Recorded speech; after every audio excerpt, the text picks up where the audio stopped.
नमस्कार दोस्तों, मैं चंदन सिंह नेगी स्वागत करता हूं आप सभी का हमारे YouTube channel tour guide with Negi ji में।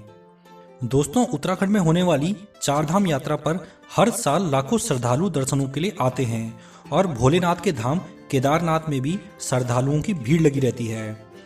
लेकिन केदारनाथ धाम से जुड़े कुछ ऐसे रहस्य और बातें हैं जो बहुत ही कम लोग जानते होंगे। तो आज मैं आपको बताऊंगा केदारनाथ धाम से जुड़ी ऐसी ही कुछ बातों को। दोस्तों, भगवान शिव के पूरी दुनिया में 12 ज्योतिर्लिंग हैं और उन्हीं में से एक है केदारनाथ धाम।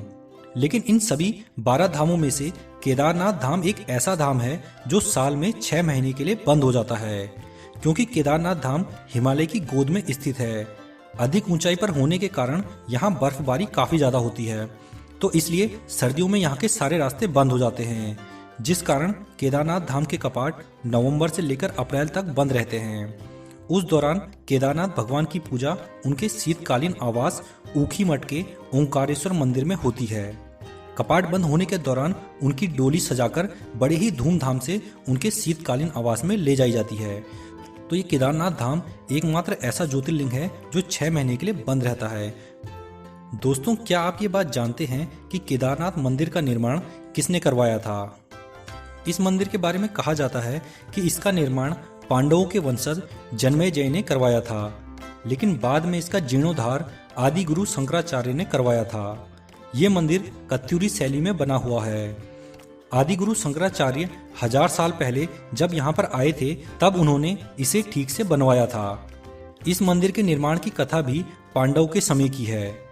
जब महाभारत का युद्ध समाप्त हो चुका था तब पांडव अपने सगे संबंधियों की हत्या के पाप से मुक्ति पाने के लिए भगवान शिव से माफी मांगना चाहते थे, लेकिन भगवान शिव उनसे नाराज थे। तब सभी पांडव भाई उन्हें खोजते हुए हिमालय पहुंचे। भगवान शिव ने उनसे बचने के लिए बैल का रूप धारण कर लिया, लेकिन जब पांडव केदारनाथ पहुंचे तो उन्होंने बैल रूपी भगवान शिव को पहचान लिया। ये देखकर भगवान शिव धरती में समाने लगे। उन्हें धरती में समाता देख भीम ने उनका कुबड़ वाला हिस्सा पकड़ लिया। भगवान शिव उनकी इस भक्ति को देखकर काफी खुश हुए और उन्हें इन पापों से मुक्ति दिला दी। इसलिए केदारनाथ में बैल के कुबड़ वाले भाग की पूजा आज भी होती है। इसके अलावा उनके शरीर के जो बाकी हिस्से थे वो अलग अलग स्थानों पर प्रकट हुए, जिन्हें पंच केदार कहा जाता है। जैसे कि उनकी नाभि जो थी वो मद महेश्वर नाथ में प्रकट हुई, भुजा तुंगनाथ में, उनका मुंह रुद्रनाथ में और केस कल्पेश्वर में प्रकट हुए। इसलिए इन सबको मिलाकर ही पंच केदार कहा जाता है और इन पंच केदारों का विशेष महत्व है। इसके अलावा उनका धड़ काठमांडू के पशुपतिनाथ मंदिर में प्रकट हुआ। नेपाल में पशुपतिनाथ मंदिर सबसे प्रसिद्ध मंदिर इसीलिए माना जाता है। क्या आप ये बात जानते हैं कि केदारनाथ के पंडित कौन होते हैं और ये कहाँ से आते हैं? केदारनाथ धाम के जो मुख्य पुजारी होते हैं वो कर्नाटक के वीराशैवा समुदाय से होते हैं और उन्हें रावल के नाम से पुकारा जाता है। रावल यहाँ के मुख्य पुजारी होने के बावजूद दूसरे मंदिरों की तरह केदारनाथ में खुद से पूजा नहीं करते हैं, बल्कि वो दूसरे पंडितों को पूजा करने के निर्देश देते हैं।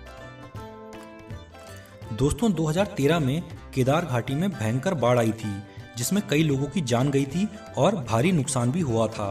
लेकिन उस दौरान भी मुख्य मंदिर को कुछ नहीं हुआ था, क्योंकि बाढ़ के दौरान भीमशिला नाम का एक बहुत बड़ा पत्थर मंदिर के पीछे आकर रुक गया था, जिस कारण मुख्य मंदिर को कुछ नुकसान नहीं हुआ, जबकि उसके आसपास की कई इमारतें बुरी तरह से ध्वस्त हो गई थी। 2013 में आई उस आपदा में ये एक चमत्कार ही था। केदारनाथ मंदिर के बारे में ये बात बहुत कम लोग जानते हैं कि ये मंदिर 400 सालों तक बर्फ में दबा रहा था। वैज्ञानिकों का मानना है कि 13वीं शताब्दी से 17वीं शताब्दी के बीच में जब एक छोटा हिमयुग आया था, उस दौरान हिमालय का एक बड़ा क्षेत्र बर्फ के अंदर दब गया था। उसी समय ये मंदिर भी 400 सालों तक बर्फ में दबा रहा था, लेकिन फिर भी ये मंदिर सुरक्षित रहा और 2013 में आई प्रलय के बाद भी इस मंदिर को कुछ नुकसान नहीं हुआ, जबकि ये मंदिर हजारों साल पुराना है। इस बात से वैज्ञानिक भी हैरान हैं।